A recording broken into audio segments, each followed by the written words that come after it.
Our most honorable Prime Minister, Dr. Ralph Gonsalves, my former colleague and mentor and friend, advisor and counselor, and Mrs. Gonsalves, our distinguished leader of the opposition, Excellencies, distinguished members of Parliament, members of the clergy, the judiciary and the civil society, my colleagues, students, members of the Reparations Committee, ladies and gentlemen, good evening. For me, it is always a great pleasure to be here in St. Vincent and the Grenadines. There is a rumor of sorts in my family that I was conceived in St. Vincent. I do not know if the Constitution makes provision for citizenship on the basis of conception, but occasionally when there is a little dispute between my parents, I hear rumors about my father being in St. Vincent and my mother coming to visit.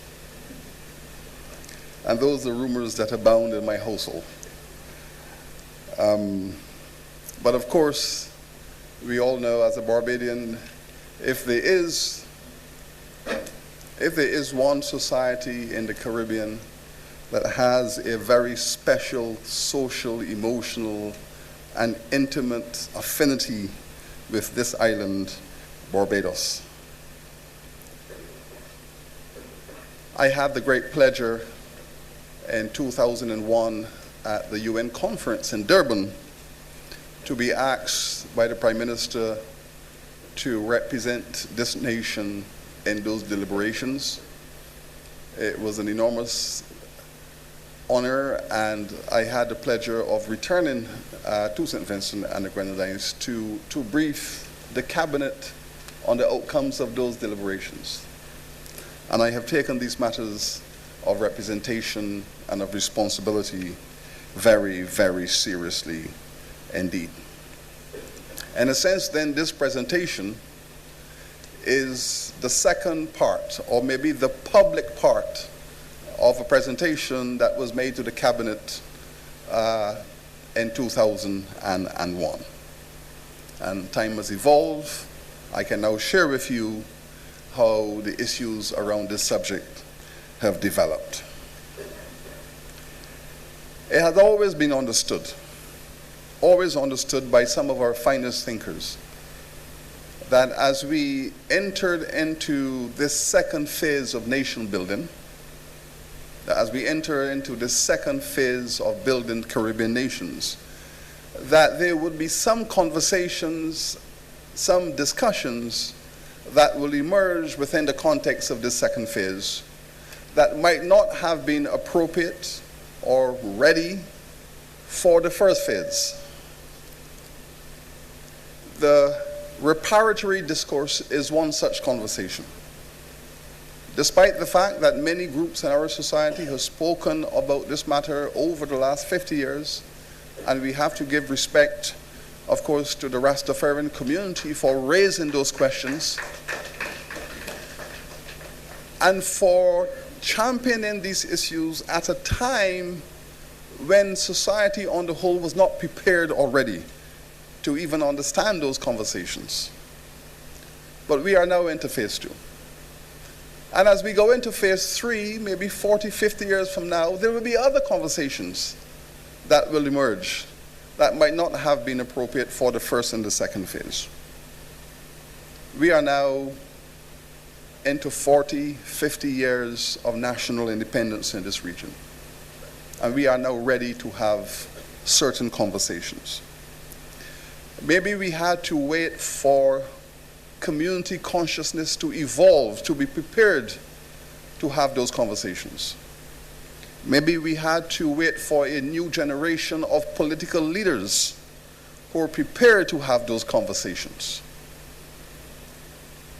And it's appropriate that we are having this conversation here in St. Vincent because not only was this island a critical and important historical site in the 17th and 18th century of resistance, of the protection of the indigenous nationhood of our people, and we have now returned to this site 100 years later. But it's also appropriate that we have in Prime Minister Gonzalez a leader of the second phase who is willing to take these conversations forward. So in that sense, everything in its season, everything in its time, and the time is now. Jamaica has just celebrated 50 years of its independence. Jamaica is now prepared. Barbados will be entering into its 50th year in 3 years' time. It is now ready.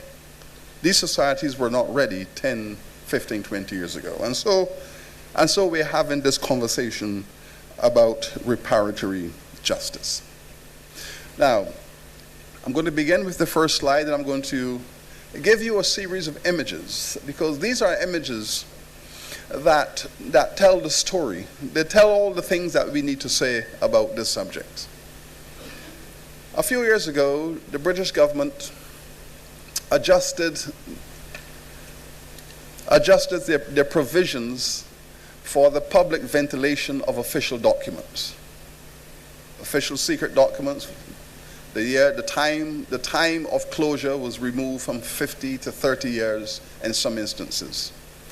And some documents became available to us now that we were not able to have 30 years ago. And in those British archives, this is one of the photographs that I stumbled upon. And it's a photograph that tells us all that we need to know about this subject. It's a good frame for the conversation, and I have used this photograph on the cover of the book. This photograph is taken in 1966, in the year that Barbados became an independent nation. And a young Queen, Elizabeth II, is visiting Barbados. And as you can see, the Queen and Prince Philip there. And so far, so good. Nothing unusual. The Queen can visit her colonies. But she is accompanied by her first cousin, the 7th Earl of Harewood, who is the owner of this plantation. This is his plantation, the Bell Plantation in Barbados. And this plantation had been in his family since 1782. So from 1782, this plantation, which was bought by his ancestors, has been in his family, and he has inherited this plantation from his ancestor, who was the 1st Earl of Harewood. This is now the 7th Earl of Harewood, and this estate has passed from the 1st Earl, the 2nd Earl, the 3rd Earl, down to this gentleman, the 7th Earl. And he has invited his cousin, the Queen, to his plantation for a banquet. When this plantation was bought by the 1st Earl, 380 acres of land, 232 enslaved Africans were on it. And all of that property and wealth have passed down, and here we have crystallized an interesting photograph of our Queen visiting her cousin on his plantation, on which they have enslaved hundreds and hundreds of peoples in the Caribbean. But we will go further, and I will go in a circle, and I will tell you a story, and I will come back to this in the end, because we have to see how the story of the exploitation of our people took place at all levels of British society. And I'm going to take you from the top of the society to the bottom of the society and back again. We go to the next image. Now, here we have now our Prime Minister, the British Prime Minister, David Cameron, now with his Queen, again, the Prime Minister and the Queen. It's appropriate for the Prime Minister to be seen photographed with the Queen. It's perfectly normal, and so on. But this photograph also tells an interesting story, because we come to the next image. Because these are now the ancestors of the Prime Minister. The Prime Minister of Britain, David Cameron, the wealth of his ancestors, General James Duff, and the second Earl of Fife. The second Earl of Fife had 202 slaves in Jamaica and inherited £3 million in compensation money at emancipation. All of this wealth has been passed down to the line to David Cameron, the Prime Minister of Britain. So we see the Queen has inherited, the Prime Minister has inherited. When the Prime Minister was asked if he has a comment to make about the wealth that he has inherited from his slave ancestors, he said he has no comment on the subject. But that's okay. It's not appropriate for the Prime Minister to comment. We will comment for him. So we will assemble all of this to show the structure under which our ancestors were exploited, and the structure that has created a context within which we are now trying to repair the damage. The next image, please. Now, let's go back to the royal family again. In order to bring thousands of enslaved Africans to the Caribbean to work on these plantations, they needed to establish a large-scale corporation to do this. You know, when you watch Hollywood, you get the impression that slave traders were some nasty little fellows who went into Africa, ran into the forest, and kidnapped people. I want you to understand that the slave trade was the world's most highly organized commercial enterprise in the 17th century. It needed large corporations, joint stock companies, massive enterprises. It needed companies with board of directors. It needed companies that float bonds and receive investments and offer dividends and revenues. These were the largest corporations in the world at the time.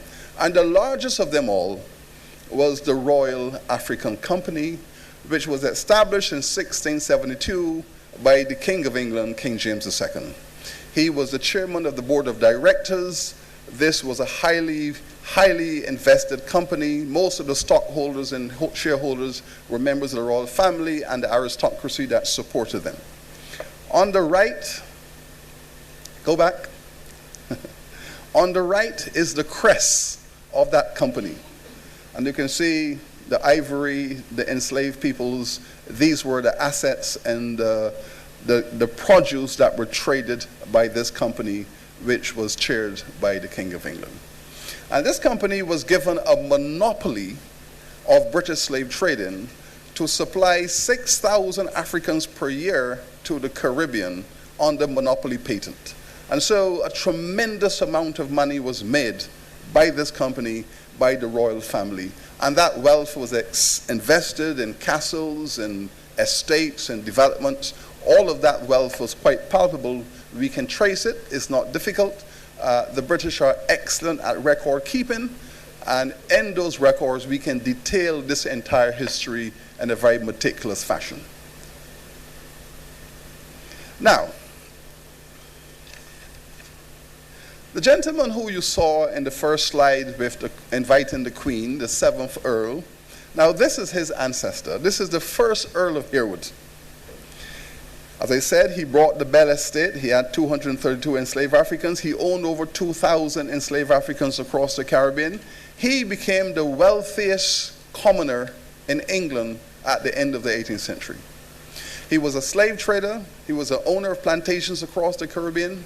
And he was a major investor in the British Imperial Project. Now, but he was a common man, meaning he had no title. This was a poor white family that came into the Caribbean in the 1640s as indentured servants. And the first of them, Edward Lascelles, came in as an indentured servant, arrived with only his labor, and he worked on a plantation in Barbados for 5 years. After his 5 years, he got a little bonus, and he bought one African, then he bought two, and then when he died, his son had inherited 10 slaves and 10 acres of land. So from 10 slaves and 10 acres of land, fast forward 100 years, and this is now the wealthiest man, not only in the Caribbean, but the wealthiest commoner in England. It was a phenomenal success story of how to make an enormous fortune out of enslaved Africans. And this gentleman and his ancestors had mastered the craft. Now, you cannot be a man with such wealth in Britain and not have a title. And so, King George gave him a title. He became the first Earl of Harewood. He was asked to give a name to his title. He says, well, my ancestors are from a village called Harewood in Leeds, so I will name my title after the name of my village. So he became the first Earl of Harewood, and thus, from him down to the Queen in Barbados in 1966 with the seventh Earl. Go forward. Now, this is a castle that they built out of their Caribbean profits. This is the third largest castle in England. When it was built, it was the second largest castle in England. It's in Harewood, outside of Leeds in Yorkshire, and this is the family home of the Earls of Harewood. This was built in the 18th century out of the Caribbean profits from slave trading and slavery. And if you go into this building, it is now a public building. You go in there, and on the left side of the basement are all of the records of the family, slave trading, slave owning, slave investing. All of their Caribbean records are in the basement of this building. They have over 15 tons of documents detailing how a poor white family came to the Caribbean, involved in slave trading, slave financing, plantation development, slave owning, and amassed the largest fortune in Great Britain. And now, as you can see, we can go forward. You might ask yourself, well, how did they, next slide, how did they marry into the royal family? Well, there you go. The 6th Earl in 1922 marries the Queen's daughter. You do not marry into the royal family unless you bring a lot of bucks with you. And the 6th Earl, a billionaire, buys into the royal family by marrying the king's daughter.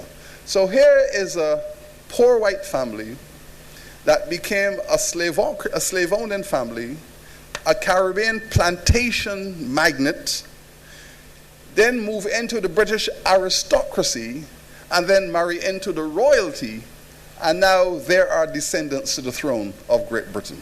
Not a bad story for a poor white boy 300 years ago who is now 7th in line to the throne of Great Britain. Not bad.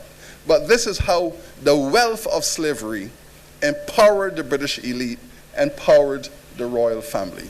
And it's important for all of this to know this, because when you imagine the Caribbean slave system and what happened to our ancestors, do not understand this as a marginal economic activity. This enslavement of African peoples became the basis of the rise of the British aristocracy as an important commercial force in the world in the 18th century, empowered the royal family, empowered the elites and all of their corporations.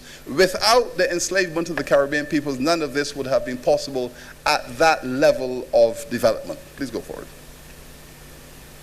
And so this book I have written have sought to bring all of this historical information into a sequence, but also to say that the purpose of the conversation is to see where we are today with nation building.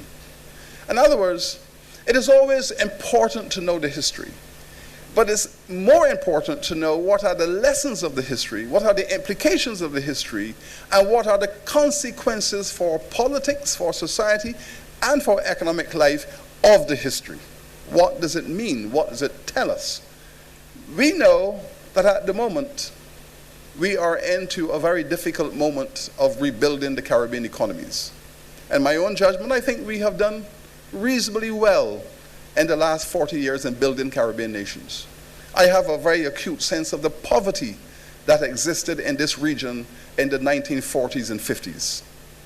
I believe that on the whole, our leaders across the Caribbean, since the independence process, has moved us a considerable journey. I think we have moved a considerable journey. When I hear the stories from my parents and my grandparents, I understand the movement that we have made. But we would have made an even greater movement had not for the legacies of slavery that we are still grappling with at multiple levels. And so that is what the lessons of history is. How do we now deal with the concept of reparations within the concepts of the next stage of our development? This is about development. It's about the eradication of poverty in our villages.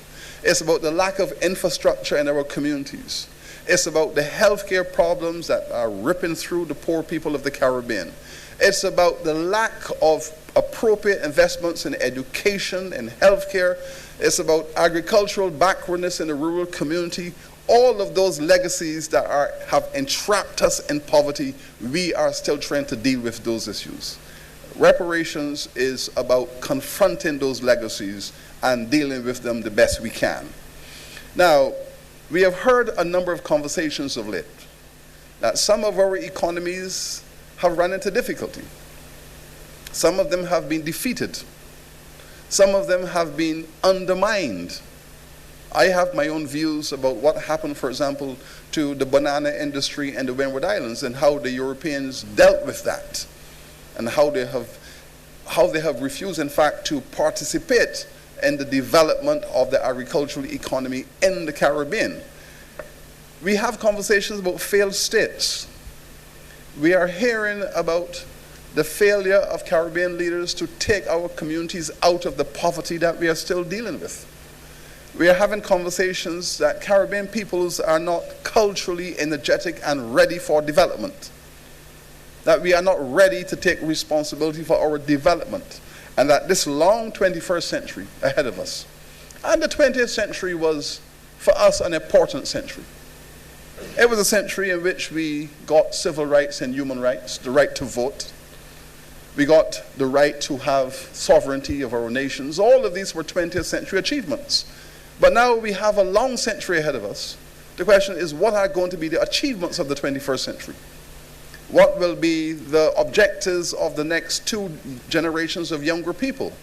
And what are our obligations to empower the younger generations now to strengthen them to achieve goals in the 21st century? And this is where the reparatory issues come into being. And we know all of this. We have been talking about it for the longest while. Next slide, please. Now, when the world sits down, the Western world, the European world, when they sit down to discuss the Caribbean, Africa, when they look at their past and the enslavement of our peoples, the victimization of our peoples, the destruction of Africa's potential, and of course the consequences that followed slavery, the apartheid that was put in place in the Caribbean after slavery, they speak about the time has come to move on. And they discuss moving on in the context of certain key words. And these are the words that they use. Let's be progressive. Let's move on. Let's have progress. Let's have equity. Let's have democracy, equality. Time for healing. Time for atonement. We must have redemption and forgiveness. The time has come for reconciliation. These are the key words. Justice. These are the key words that the conversation takes place about the legacies of slavery. But if you look at those words very carefully, and these are all very important words because these are the key words in Western civilization that speak to human progress, but there's a word that is missing from there. There is one word that is missing from this dialogue, and that word is what we call the elephant in the room. There's an elephant in the room. There's a word that nobody wants to say in the Western world. There's a word that they do not want to use. But without that word, all of the previous words are hollowed. Without that word, the justice, the forgiveness, the atonement, the equality, the progress, the reconciliation, without that word, all of those other words are hollowed. Compromise. And that word, of course, is reparations. Next slide, please. We are here in St. Vincent, and you have your legacy to deal with. At the height of slavery on this island, some of the leading members of the British Parliament owned your ancestors. Most of your ancestors were owned by some of the leading members of the British Parliament.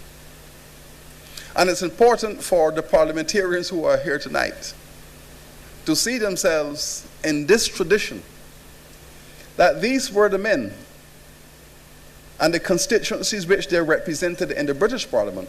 These were the men who, as politicians in the House of Lords and the House of Commons, were the owners of your ancestors. And that conversation has to take place. It's important to know all of this, how your parliament is linked to their parliament now and in the past. Next slide, please. We have the comrade who is in our parliament today, in this country, against the background of those gentlemen who sat in the House of Lords and who own your ancestors. And you have a prime minister who is now dealing with the offspring of those persons who were owned by members of the British Parliament. That puts him in a very peculiar relationship to the House of Commons, because he is now dealing with the consequences which the British members of Parliament have left in St. Vincent. He now has to deal with the consequences of British parliamentarians in this society over that period of time. And now we have to begin a conversation about how do we repair the damage. And that is what reparations is. How do you repair the damage that has been done to a people? There is no simple answer to repairing damage. You have done it. How do you repair it is a complex issue, but it requires certain issues about justice for the poor. It's about the development process in which the poor are entrapped in the Caribbean today, 150 years after emancipation. And always bear in mind the numbers. On the one hand, you had slavery for 400 years. On the other hand, you've had freedom for 180 years. We are trying to undo in 180 years the damage that was done in 400 years. So you might very well say that we're not out of the woods yet. 400 years of one, 180 of the other, the numbers don't quite match. We are still dealing with the legacy of the 400 years. And it will take us a very, very long time to do it, but we are here and we are in the second stage of nation building and we are speaking about it. Reparations, therefore, says crimes have been committed. As a society, we have reached a level of maturity, awareness, of consciousness that we are now ready for that conversation. We might not have been ready 10 years ago, 20 years ago, but we have evolved to the stage where we are now willing to have a conversation about this history. And we also know some things about this history. All across the world, this conversation is taking place. The Caribbean is just a part of a global conversation. The Europeans colonized the world. They inflicted slavery, indentureship, native genocide upon 3/4 of the world's population, and they enriched themselves in the process. The whole world is now saying, and the Caribbean is a part of that world, we need to speak about this past because we are charting the future for our peoples, but we need to deal with this legacy as a part of that conversation about development. And we know that weak people have not received reparations. When we examine the last 100 years and the last 100 cases of reparations, we know one thing. Weak people, disorganized people, confused people, people who have doubts about themselves, people who have no self-confidence, people who have no commitment to themselves and their past and to their children do not get reparations. You will raise the question and they will stoop at you. You do not get it. Just recently, I was following the case in India where in 1919 the British Army massacred a large number of Indian people and took their land. They wanted the land. India was a colony. The British government wanted the land. They took the land, massacred the people, pushed them off. The Indian government has now reached a stage. Now, as you know, India has now emerged as a nation in the world with authority, with self-confidence. The Indian nation is now becoming confident. And they have said, we wish to have a reparatory conversation about this massacre, the massacre of Amritsar. The British Prime Minister has gone there, have apologized to the people of Amritsar, have offered atonement and reparations for the massacre of those Indian peasants at Amritsar. But the British government did the same thing in Jamaica at Morant Bay in 1865. The poor people looking for land to produce food squatted on land that was owned by the Crown. The Crown sent in the army and shot down the people, massacred them. The Caribbean hasn't yet reached a stage where it says we need to have an apology for that and reparations for that, because you cannot massacre people and walk away from it. It has to be settled. It has to be healed. Communities have to be healed. So in India, they have gone forward. In the Caribbean, we have not gone forward. And it's all, again, about confidence of a people. Confidence. Next slide. In Durban, when these matters were first discussed in 2001, the British government, led by Tony Blair, made it very clear to us. We will not discuss reparations with the Caribbean. We have no apology to make to the Caribbean. We have no apology to make for those peoples who are still dealing with the consequences of enslavement. We will not apologize for it. We will offer a statement of regret, but we're going to offer no apology. And I want you to know the distinction between a statement of regret and an apology. A statement of regret is a social or ethical response to a crime or to an offense. An apology is taking responsibility for it. Let me give you a simple definition. If I walked into this building and stepped on the gentleman's toe and he screamed to hell, I can say, sir, I regret stepping on your toe. And the matter is closed. If I say to the gentleman, sir, I apologize to you for stepping on your toe.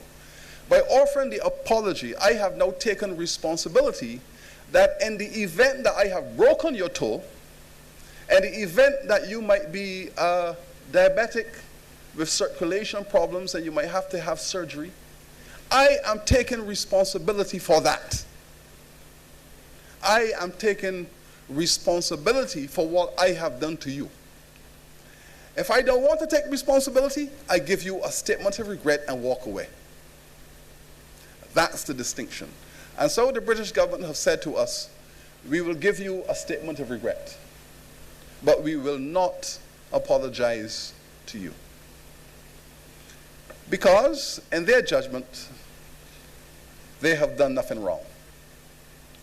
Now, it was clear to us in Durban that the British government had taken a strategic decision about reparations.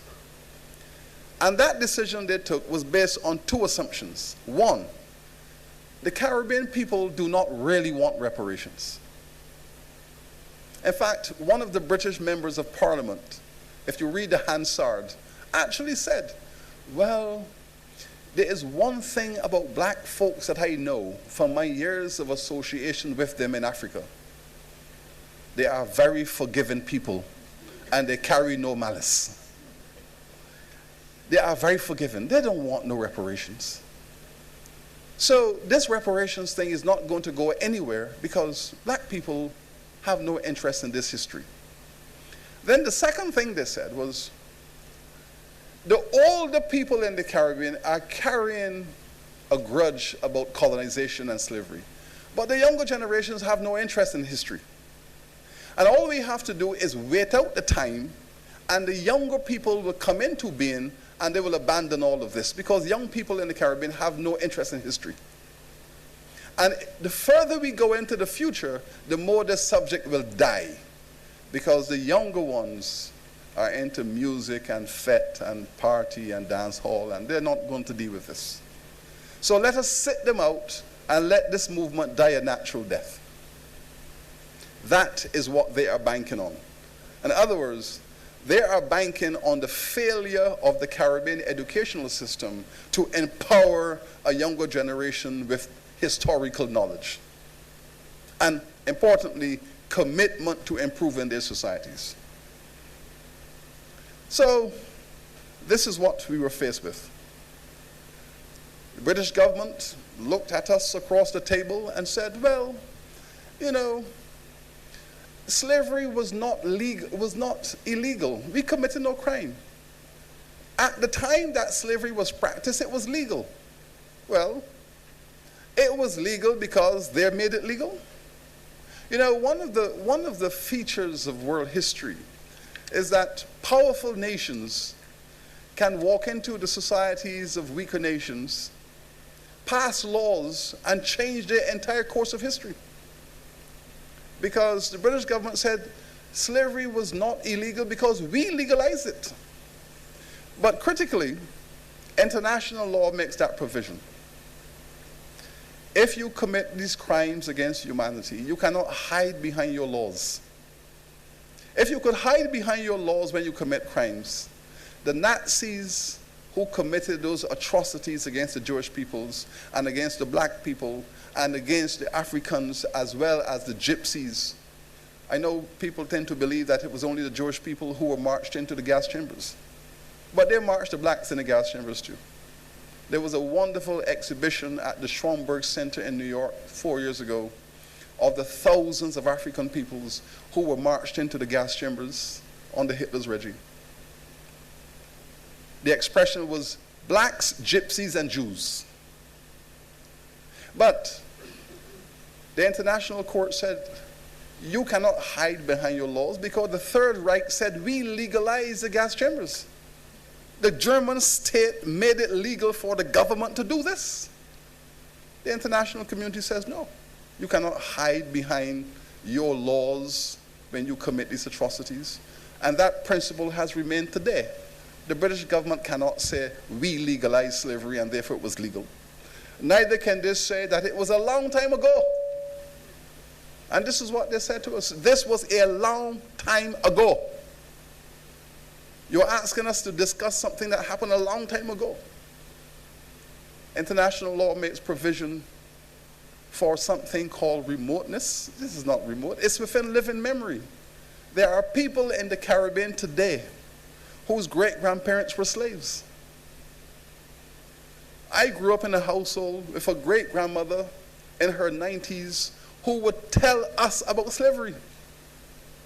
I grew up hearing about slavery from my great-grandmother. It wasn't remote. It was in my household. We heard about it. People spoke about it. It's part of the culture of our domestic lives. It wasn't a long time ago. It's very much present. So we cannot use the remoteness concept. Then, of course, we have the issue about reparations. Take the reparations issues off the agenda. We will give you aid.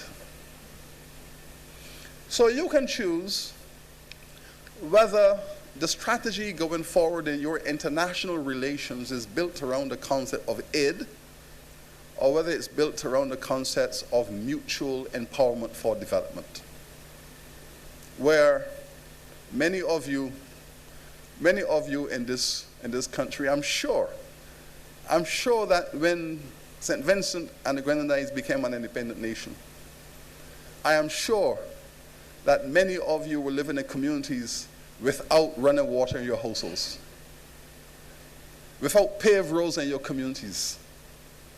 I'm sure.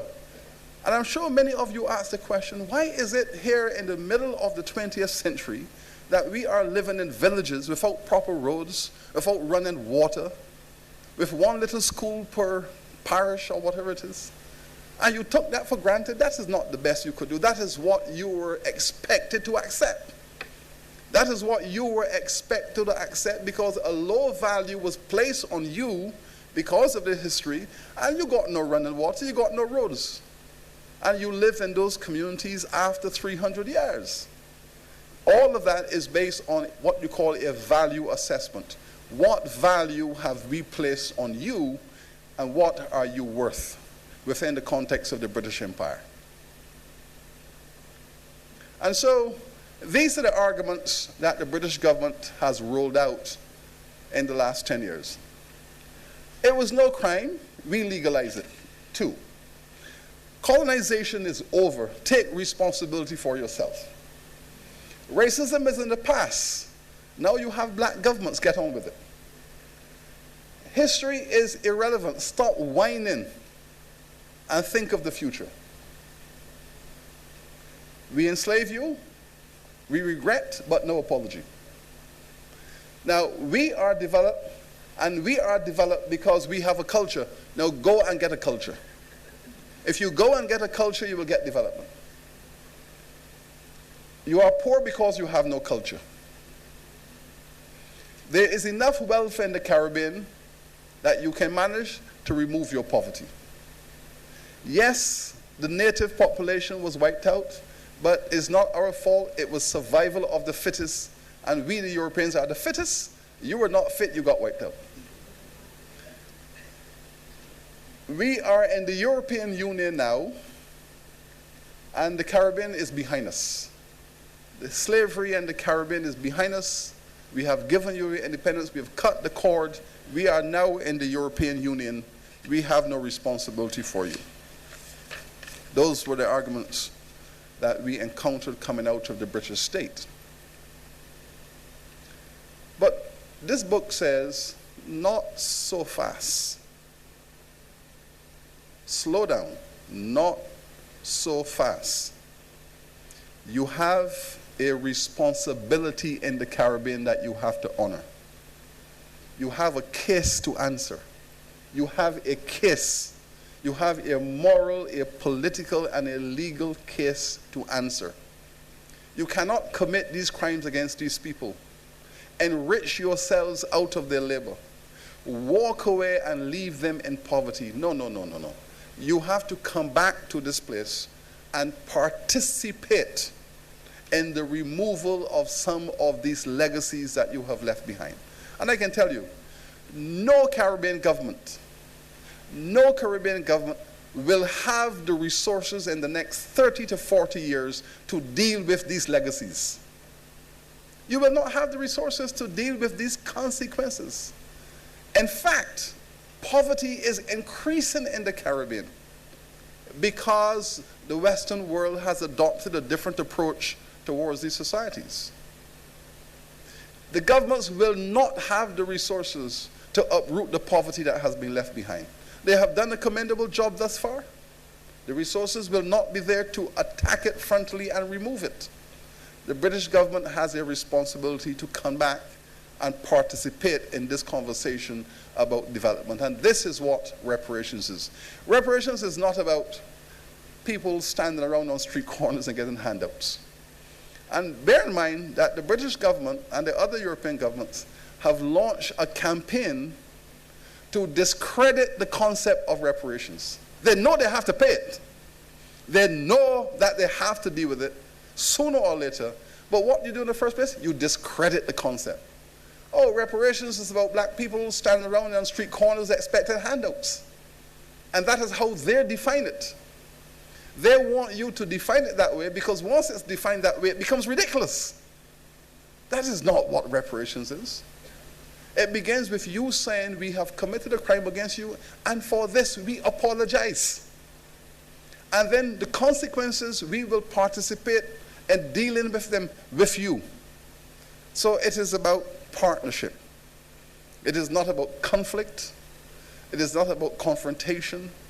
It's about helping the British people to rise up to their full potential as a nation. I can tell you, I have spent maybe 20 years of my life in Britain. I went to high school in Britain. My parents were part of that migration to Britain in the 50s to work in the factories. One minute I was in a plantation village in Barbados, the next minute I was in a city. I was a part of that migration to work in the British factories. I went to high school there, I went to university there. My family is there.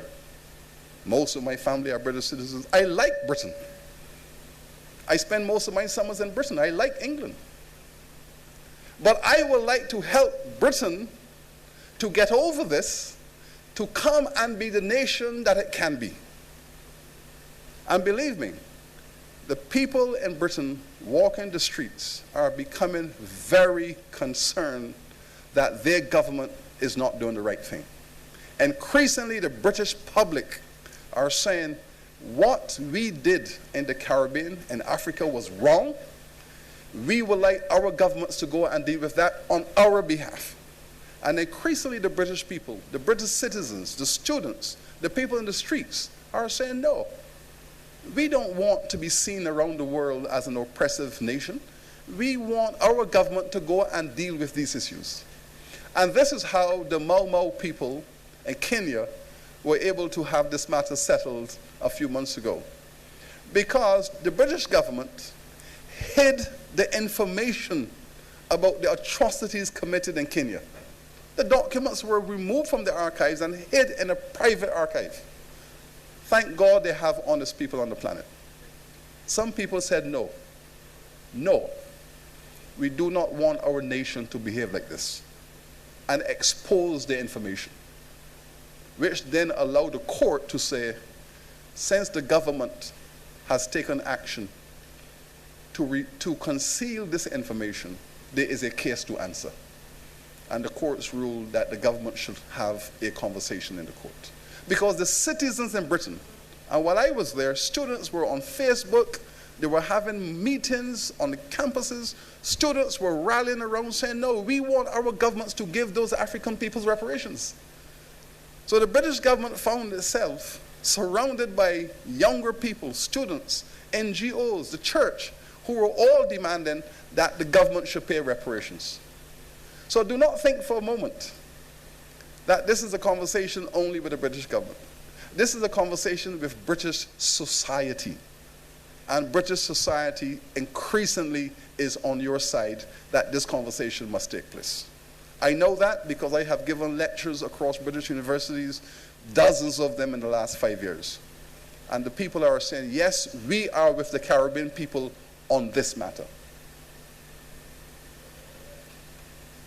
And we know the history. We know the history. The genocide against the native people here in St. Vincent. It's not for me to discuss that with you. You know your national history. You know the history of the Garifuna here. You know the history of the Black Caribs. You know the history of the Kalinago people on this island. The heroic struggle all the way into the end of the 18th century. The massacre of the people in this society who stood up for their rights, who held on to their land, who were dispossessed of their land by an imperial government, deported from their societies. These are all crimes that have to be atoned. These are all matters that the British government has to take responsibility for. And those issues are important. I trace in the book the details of this case. You know, Barbados, when the English arrived in Barbados to set up a colony in 1625, do you know that Barbados was the only island in the entire Caribbean that was empty? Empty, no people on it. The British arrived and found an empty island, blank, no people. But they said it was filled with houses. Here is an island filled with houses, thousands of villages and little huts everywhere, but no people. Because the native people of Barbados, the same Kalinago peoples, unable to resist the Spanish and the Portuguese who were raiding the island because it's a flat island, they couldn't fight against them. They abandoned Barbados and moved into St. Vincent and Dominique and Grenada and St. Lucia. So many of those indigenous peoples in the Windward Islands were also from Barbados. They couldn't survive in Barbados. So they abandoned their villages and they moved into the Windwards where they could resist, where they had a fighting chance. Where they had a fighting chance.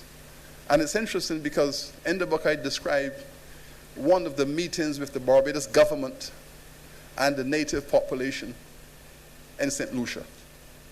The Carib chiefs came from Dominica, they came from Grenada, they came from St. Vincent, and they met in St. Lucia with the governor of Barbados. And one of the issues they discussed in that treaty, in the 1650s, one of the issues in the treaty was that we want permission to return to Barbados because that was part of our home. We want to go unmolested back to the island of Barbados because they had abandoned it. They wanted to go back to visit the island that they once lived in. And that is the nature of this history. But the crimes were committed against those peoples. Then we know the issues about the prostitution of black women. The critical feature of a crime against humanity, you cannot prostitute people into a system for 300 years and walk away. During the Japanese war in Korea, the Japanese brought thousands of Korean women into the army camps to work as sex slaves, to work as prostitutes to the Japanese army. The Korean people have now brought reparations charges against the Japanese government for the prostitution of Korean women.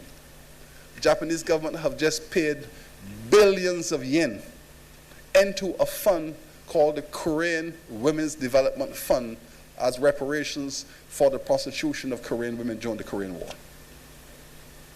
All of these crimes, all over the world, one by one, they are being repaired, but people have to be committed for justice for their society. Black women all across the Caribbean were prostituted. When you bought a woman on the market, you go down Kingstown, the slave market, you buy a woman, you're buying not only her labor, you're buying access to her body, her fertility, her sexuality, you're buying access to everything. It's a product.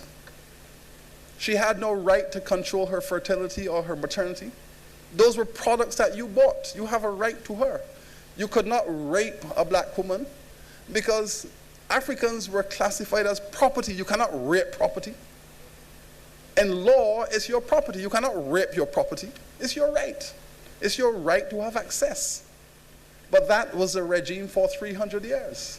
The right to the sexuality of the black woman. And the system of slavery was based upon the fertility and the maternity of the black woman. The whole system of slavery was based on the black woman.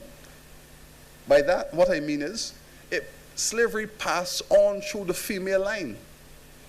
Slavery did not pass on through the male line, it passed on through the female line. The offspring of an enslaved woman was born into slavery. A child took the status of slavery at birth from the mother, not the father.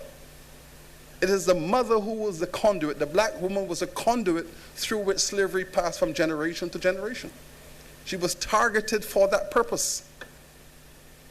If you go into the archives of the Caribbean, you will see several children born of mixed race. If the father was a white man, the mother was an enslaved black woman, the child was born a slave. If, however, the father was a slave man and the mother was white, the child was born free. Because a white woman could not give birth to a slave child because the status of the child came from the status of the mother. So white women could not give birth to a slave child. So even when the father was a slave, and there were many cases we have in the archives of the father being a slave, the child was born free. Now, of course, you could see the problem with that. The slave owners did not wish to see much of that. They didn't wish to see many of these colored children being born black slave fathers and white free mothers. In the Barbados archives, there's a fascinating census, 1715, the second census of the island. And in that census, in the parish of St. Philip, there are 14 mulatto children whose parents, the mother was white, fathers were enslaved Africans. And these children were colored and classified in the census as free. Now, the moment that was realized by the census takers, the government took a decision to stamp out that kind of behavior, and therein the records began to show the castration of black men. Therein, the government of Barbados made a law that any such enslaved man who is found guilty of lying with a white woman shall be castrated. And thus you begin to see in the records castration of men. John castrated, Harry castrated, Kojo castrated. Held up, penis cut off. Because there in the records begin to show that kind of history. Now, the British government built this system. The system did not evolve out of the sky. This system was built by the British government for purposes of taxation, for revenue generation, for profits, for trade, for finance. This was a business enterprise which was legislated by the British state. British government built it. This is a system crafted by the British parliamentary structure. They are responsible for the management of it, and they're responsible for the defense of it. It is a British political construct. Well, we all know of the case of the Zong massacre. This is a critical case that all students in commercial law should study, or I would wish to study. The Zong massacre. This is a classic case that brings forward now the reparations issue of the defining of people as property. The Zong was a slave ship on its way from West Africa to Jamaica with 300 Africans on board. Normal slave ship. It took about 8 weeks for a slave ship to get from West Africa to the Caribbean. And there were two strategies. If you were a slave trader, there were two methods to bring your slaves to the market. One was called tight packing, one was called loose packing. Loose packing and tight packing are methodologies which the slave traders argued about which one was better. Tight packing says if a ship has a capacity of 400, you jam 500 in. Jam them in and head across the Atlantic, top speed with the wind. If you lose 10% or you lose 20%, you get to the market, you still have an 80% cargo, you make a fortune. Each one is costing you about £2 per head, and you can sell them for 25, 30. So you recruit them at £2, you put them on the ship, jam them in, get across 8 weeks, and if you get to market, you make a killing. Another strategy was loose packing. If a ship had a capacity for 400, you put in 250. Give them more elbow room. Don't pack them in so tight and hope that you reduce the mortality, fuel would die, you get to the market, and you still make a killing. So the slave traders would debate which method was better for profitability. The Zong decided, Captain Collingwood decided, on this voyage, he was going tight packing. So he packed in 300 and a 200 capacity ship, heading across the Atlantic, got in the middle of the Atlantic, and ran out of wind. Because these are sail ships. Captain error, navigational error, lost the breeze, the ship stalled. And here he's stuck in the middle of the Atlantic, can't move. No wind. He has a strategic decision to make, what to do. He is running out of food, and he is running out of water. He took the logical business decision. Throw them in the ocean, dump them all out, let the sharks eat them, turn the ship around, go back to England and claim the insurance. Because it's property. Claim the insurance. And that's what Captain Collingwood did. Threw them off, back to England and claimed the insurance. Sharks consume 200-300 of them. This case becomes famous because he claimed the insurance company began to question the claim. The insurance company said, we want more documentation. I mean, give us proof that you had no choice. Present the documents to show that you were out of water, you were out of food, you had no choice. Give us the documentation before we pay the claim. The case became controversial, and it went to the High Court. It went all the way to the High Court. And thus, the famous ruling of Judge Mansfield in the Zong massacre. Judge Mansfield ruled, this is not a case of murder. This is a straightforward case of property insurance. And he added, it would have made no difference had there been so many cattle or horses on the ship. The result would have been the same, because on that ship was property and not human beings. Therein lies the British court. The British court, the judiciary of Great Britain, in its own legal structure, that black people are not human beings. Therein lies the charge of reparations, because to deny a people their human identity is a crime against humanity. And that is the case that the British judiciary, on behalf of the British state, established the principle once and for all that African peoples are not human. Well, we know how all of this impacted on St. Vincent. Keep going. We know all of these interesting images of the indigenous peoples who were fighting their resistance and their struggles. We know the story of Châteauguay.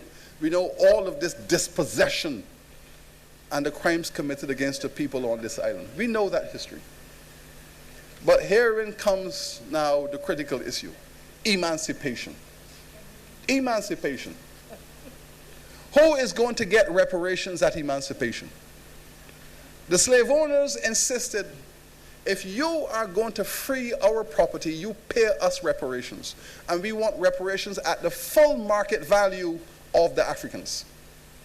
We want reparations at the full market value. Every black person in the Caribbean put the market value on them, and we want compensation at the full market value. And here is an interesting cartoon in the British press at the time. The politicians, the merchants, the judges, the financiers, all the leaders of British society are lining up for their reparations. Because these are the people who own the slaves. The judges, the financiers, the business people, the politicians, these are the people who own the slaves. And they are lining up for their reparations. The Africans are jumping for joy because they are free. But they're not getting reparations. They're getting something called freedom, no reparations. And this cartoonist captured precisely the conversation in the 1820s. Who get reparations, who don't get? That was a brilliant cartoon from the 1820s that depicts the conversation. But now we have these images to deal with, these legacies. What are we going to do about these images now? The black woman whose child is taken from her and sold, the separation of the black family, child sold down to one colony, mother sold somewhere else, the father sold somewhere else. That legacy, how do we deal with family now? And to say black people that our family values are weak, the fact of the matter is it has taken us from emancipation to rebuild family values, to rebuild the family system, because for 300 years, family was illegalized, family was destroyed. Continue. But this was the kind of family black people were asked to be a part of. Be the servant and the maid of the white family. That is your family. Keep going. This is the European conception of family. The beautiful white woman, her beautiful child, and the black servant. This is the wet nurse who will nurse that baby, who will raise it, take it for a walk in the morning, make sure it's healthy. That was how the Europeans imagined their family. That was the role assigned to her. This was how white men imagined themselves, to be carried around by black men in this way. Continue. Beautiful images. These are images from slavery. This is an image from Haiti.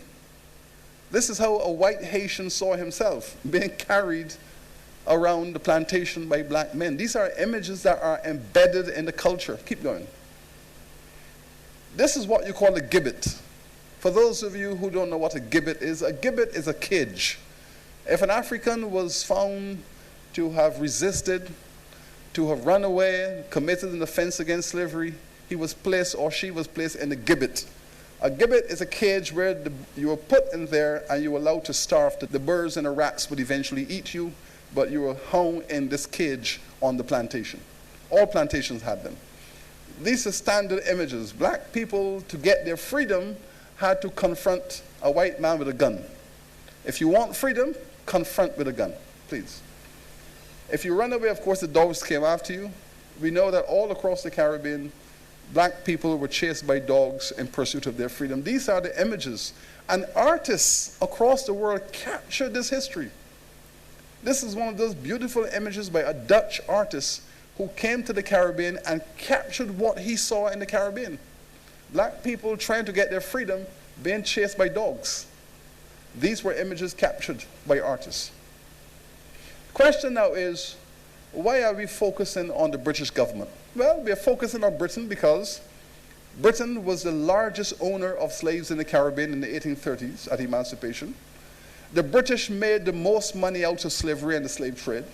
They got the lion's share, and importantly, they knew how to convert slave profits into industrial profits. You know, some of you, when you get a bonus or a little lump sum of money, you might take home your money and put it in a shoebox and put it under the bed. Right? And you know, women could hide their money in places that nobody can find. And you can hide your lump sum of money.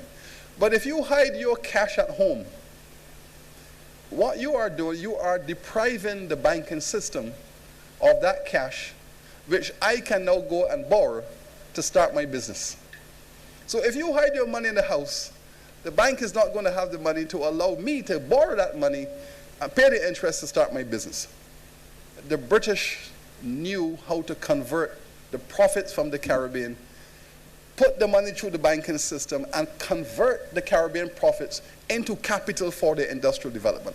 That was the success of the British. And thus, a proliferation of banks appeared all across Britain, taking the profits from the slave trade, taking the profits from slavery, and allowing other people to borrow that money for industrial development. That was the success of the British. The Spanish took the money from the Caribbean, put it under their bed. And the Spanish, who owned the whole of the New World for 200 years, the biggest colonizer, is now one of the poorest nations in Europe because they did not understand the art of converting gold and silver and cash into capital. You convert it by putting it in the financial system, allowing other people to borrow it, convert it into commercial capital. The Spanish did not understand that. The British were the masters at it.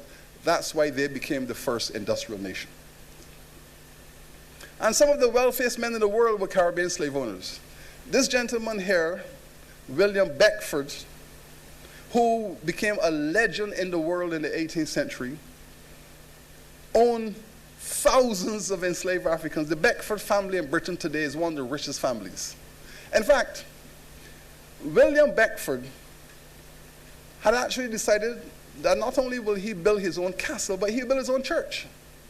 William Beckford built his own church. He said, when I am talking to God, I don't want nobody listening to me. When I'm talking to my God, that is a private conversation. Nobody else must be in the church. This church is for me to talk to my God and nobody else in the church. Built his own church out of his profits. When he died, he left 320 million pounds for his son, and his son was only 10 years old. Keep going. Here we have the history of criminal enrichment.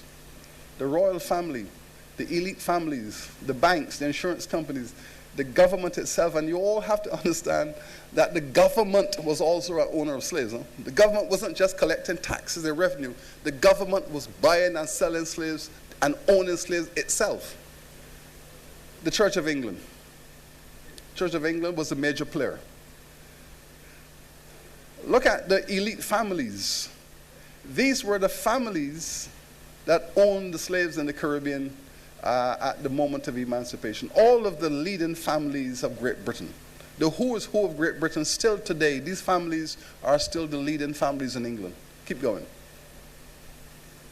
Now this, however, is an interesting image.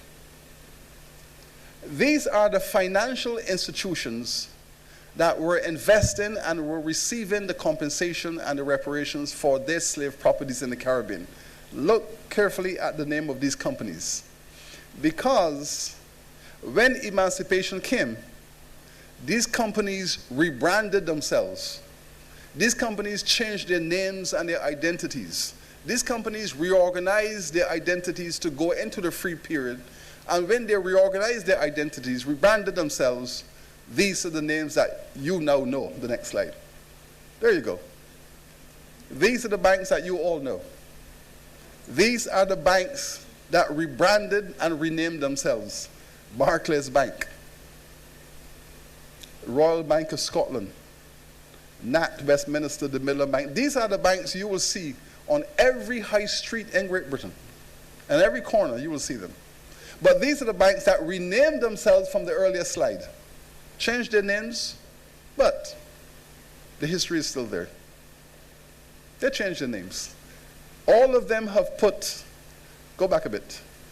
These banks have put on their websites, I see the Royal Bank of Scotland have now put something on their website. Well, yes, we were involved in slave trading and slavery 200 years ago, and yes, we made some profits out of it, and so on. But it's not enough just to acknowledge it.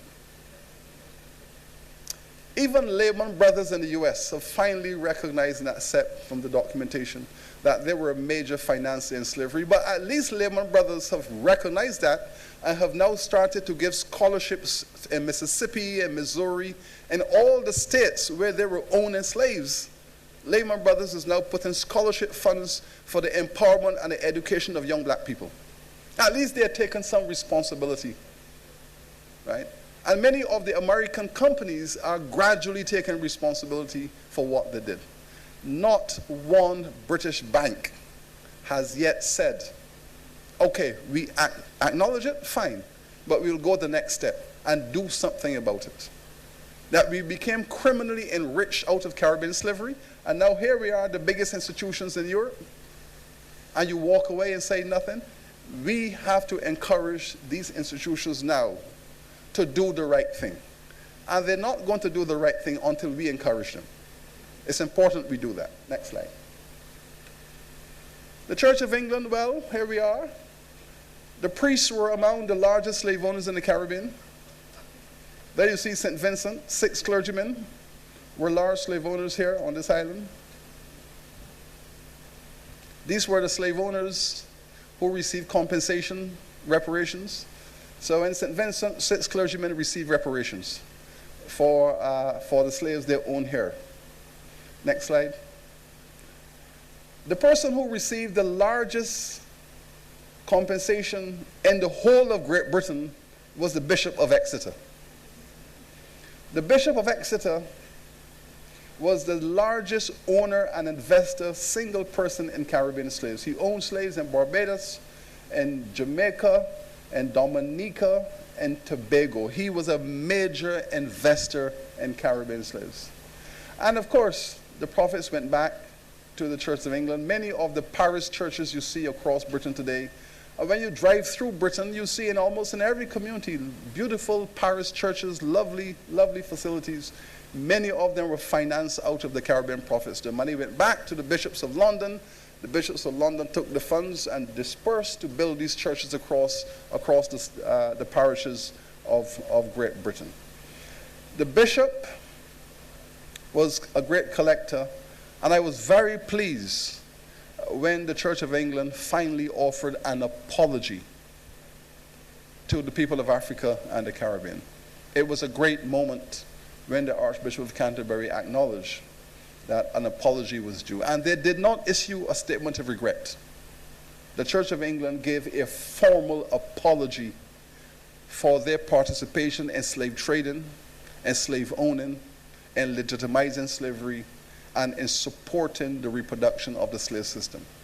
In Barbados, at the height of slavery in 1780, at the height of the slave economy, the largest slave owner on the island of Barbados was a clergyman. The Reverend John Brathwaite, Reverend of the St. John Parish Church, was the largest slave owner on the island. 6,000 slaves, 8 plantations. But that is the history that we have to deal with now. And we have said to the Church of England that, having given the apology, what they ought now to do is to come to the Caribbean, work with the Caribbean clergy, work with the churches in the Caribbean, and help us now on some of the moral and the ethical and the social issues in our communities. A lot of young people still have some problems that they need help with. The churches are doing a wonderful job in their communities, helping with discussions about HIV and AIDS, healthy living, family values, all of those kinds of social outreach activities of the church in the Caribbean could now be empowered by a reparations strategy by the Church of England. And we've called upon them. We've called upon them to come back and participate in uprooting some of the legacies that you were responsible for. And it would make the Church of England a better church when it has done that, a better church. Next slide. This is the money that was paid out across the Caribbean as reparations to the slave owners. As you can see, Jamaican, largest number of enslaved Africans, the biggest share. Now, there are 2 sets of values here. The column in the middle is the value that the Caribbean slave owners put on their slaves. In other words, to get your reparations, you had to compute the value of your slave stock and send the accounts to England, and they will compensate you. As you can see, the Caribbean slave owners inflated their values. The British government sent down their own accountants. The British government sent accountants to all the Caribbean islands to verify the values that the Caribbean slave owners put on the value of the Africans. And you can see the Jamaican slave owners said, our slaves are worth 13 million. The British government said, no, they're worth 6. In St. Vincent, the Vincentians said, our slave property is worth 1.3 million pounds. The British government says, no, your slaves are only worth $576,000 pounds. So in almost every case, the British government cut the value in half, because this was a chance for the slave owners to cash in. On my plantation, I have 600 slaves. They are worth 50,000 pounds. I can cash in. Right. Now we have the records, because we have the records for every island. The name, the age, the sex, the place of birth of every Caribbean slave at emancipation. We have those lists. For St. Vincent, we have the full list. Because if you wanted your reparations, you had to put down the name of the person, whether they were born in St. Vincent, in Africa, wherever they were born. You had to put how old they were, if they had any infirmities, if they had a broken hand, broken leg, if they had any scars. You had to put a physical description of everyone, the age. So we have a complete list of the Africans or the Caribbean black peoples in every Caribbean island at emancipation. And of course, how much they were worth. So all that documentation is now there. We have access to all of it. Next slide. The professors at London University have done a remarkable study on this. Nicholas Draper. The British government has put together a project.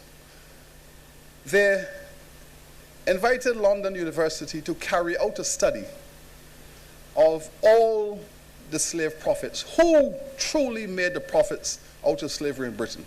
And where did the profits go? And how did the reparations that the slave owners receive, what did they do with this money? Professor Draper is on that team. I am a member of that team. There are 7 of us who are on that team conducting this study for the British government. And what the study is showing thus far is that when the slave owners receive their 20 million pounds in 1834, which was valued at 40% of the government expenditure for that year, that money was invested in the British economy, in the railway industry, in industrial development, and the slave compensation money reinvested in the British economy, placed the British economy in a booming condition, and Britain had 50 years of economic growth as a result of that money.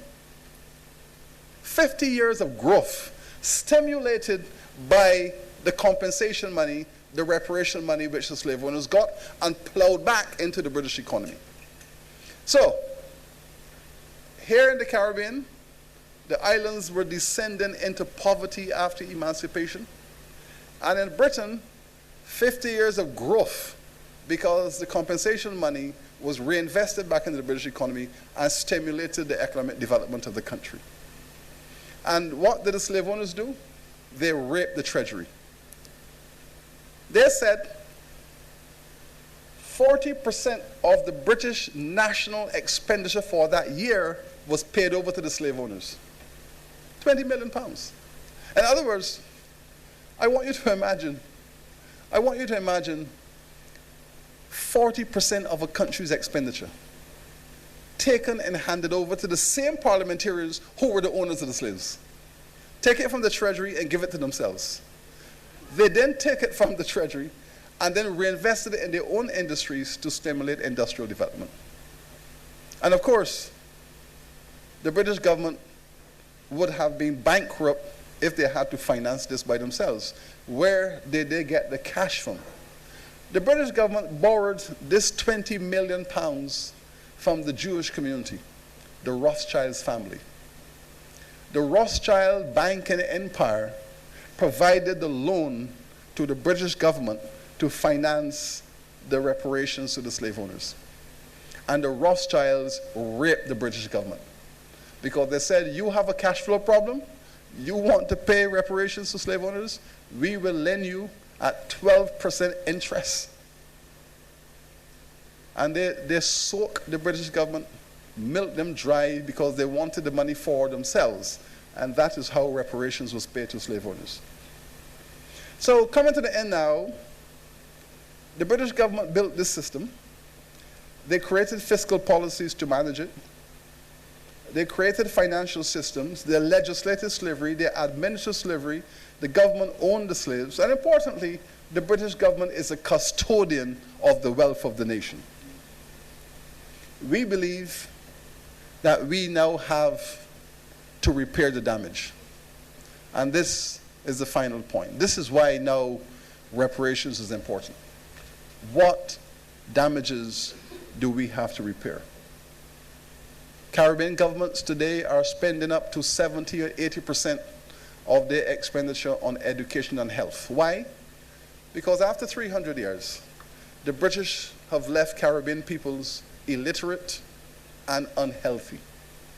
After 300 years of taking their labor, exploiting their labor and enriching themselves to build themselves into the most powerful nation on earth, they have left the Caribbean peoples illiterate and unhealthy.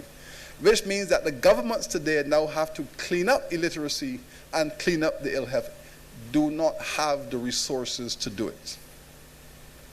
I like to use Jamaica as an example.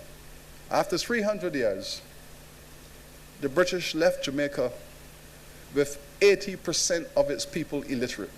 When Jamaica went into independence, in 1962, 80% of the people were functionally illiterate.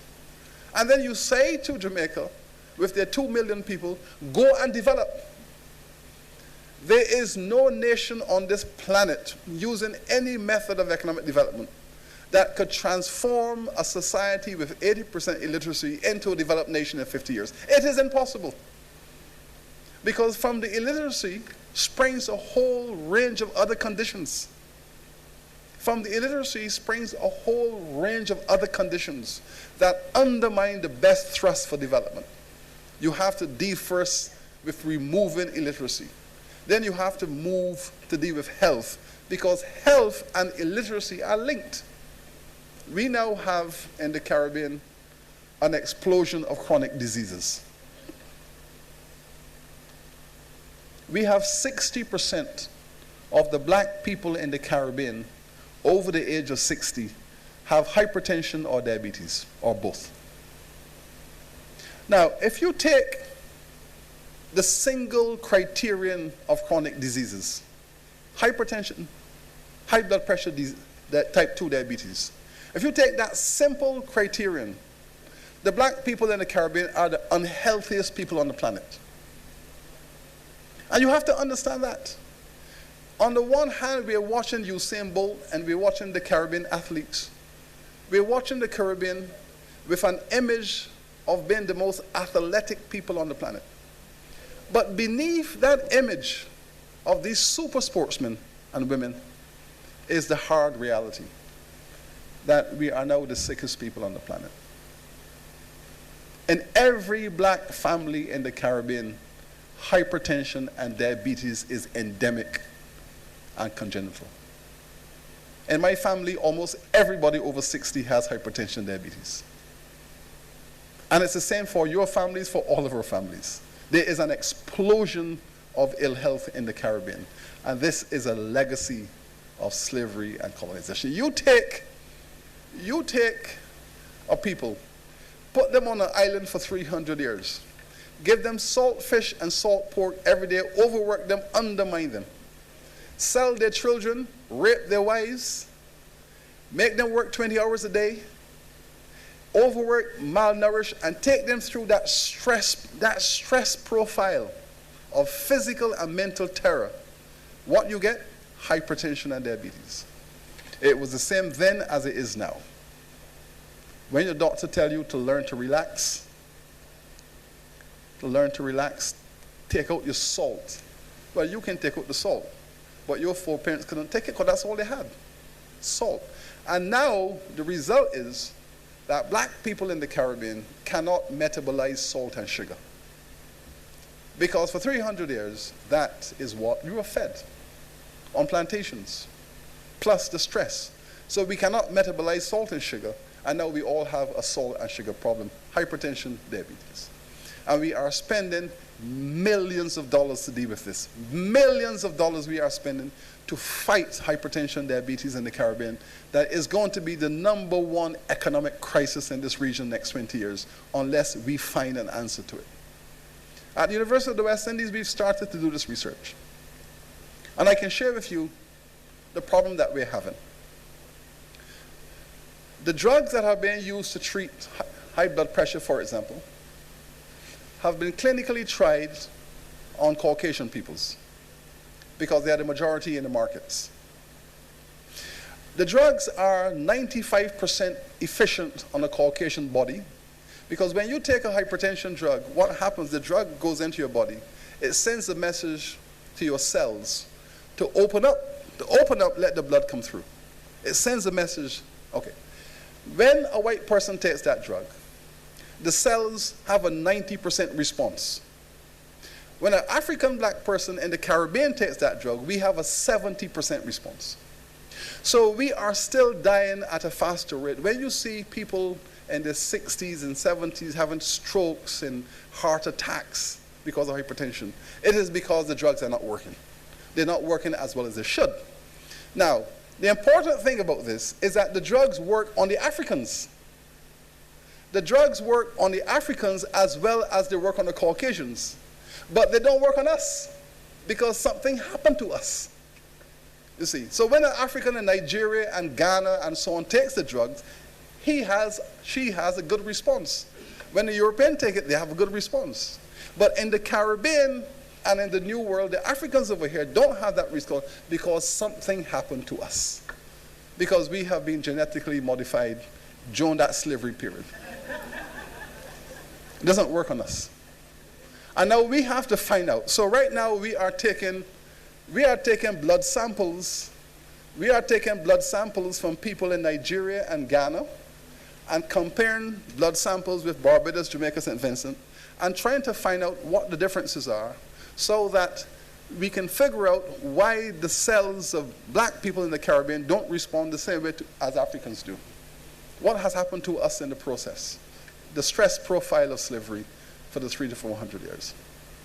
And believe me, we have lost some very good people in the Caribbean over the years from heart attacks as a result of hypertension.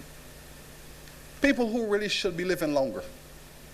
But let's say there are 5 or 6 drugs that we are using for hypertension. We've tried them.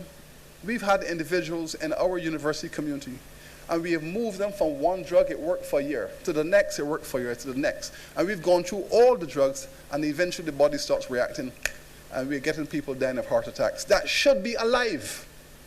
So slavery was not just killing you in the slavery period. 150 years later, slavery is still killing us at a faster rate.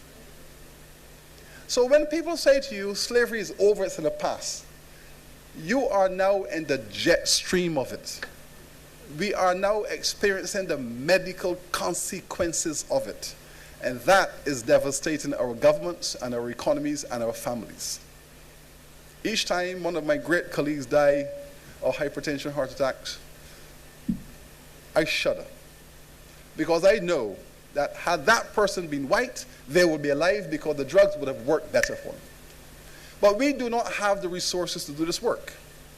We have approached the pharmaceutical companies, and they have said to us, the black people in the Caribbean are only 5% of the world's population. This research requires millions of research dollars to have the drugs adjusted through biochemical research so that when a black person from the Caribbean takes it, they get the same response as anybody else. But it requires a lot of biochemical research. And we have started. But the companies that have the technology are saying to us, why should we invest in that research and you're such a small population pool?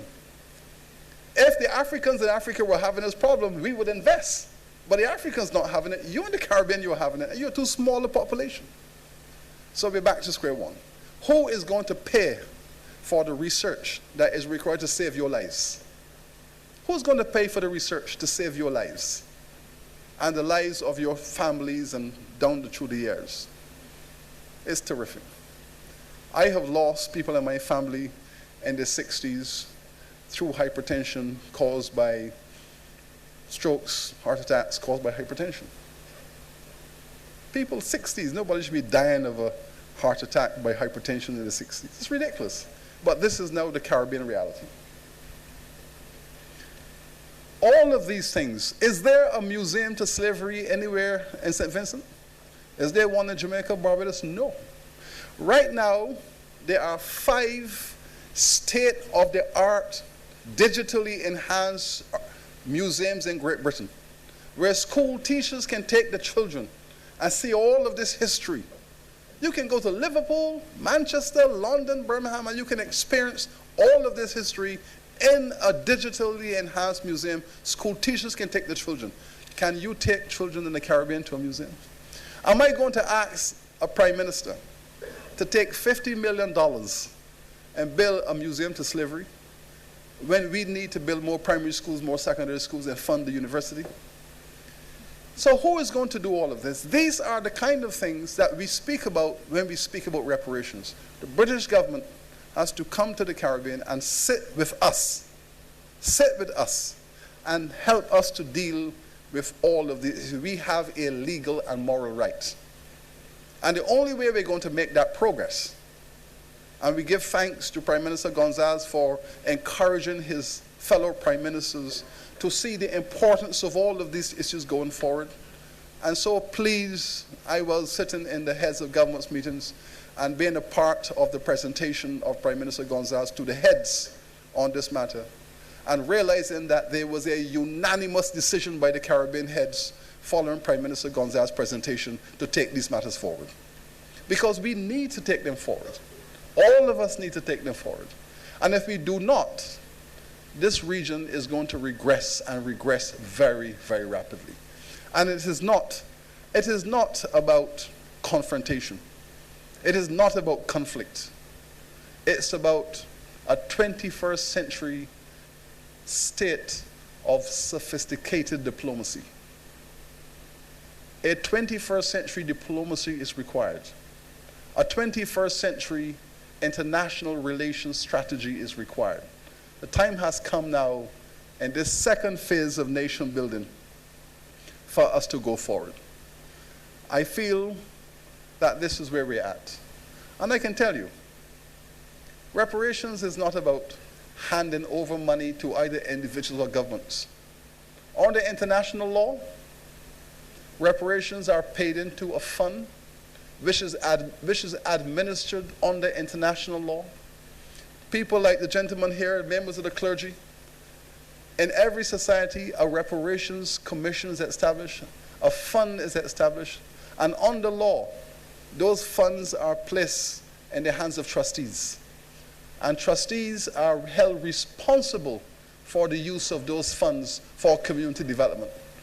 In Israel, the people who sit on the reparations fund are people in academia, people in the clergy, people in civil society, all kinds of people sit on that fund. And they have billions of dollars paid by the Europeans for the crimes committed against them. When the government wants to build a new university, it might approach the fund and say, well, could we have $50 million out of this fund because we wish to build a new university? We wish to convert desert into farmland. We wish to build 2,000 units of small income housing. Can the fund participate in these projects? That's how it's done. The money goes into funds under international law, under the hands of trustees. And those funds are used for development. The state of Israel was able to modernize the agricultural sector. They were able to do the research on solar technology, how to convert the sun into energy. It was the reparations money that helped them to do that research for solar analysis. Now there's a solar energy industry. A lot of that was funded from the reparations fund. But we in the Caribbean, we are now on the cusp. And we have taken the first step. We now have to take the second and the third steps. And we owe this to our progeny. We owe it to our children, our grandchildren. We have now to take the issue of repairing the damage. Repairing the damage that has been done. And we believe that by urging the British government to come to the table to discuss these matters in an orderly fashion, that it will be in the interest of Caribbean peoples going forward. I thank you very much.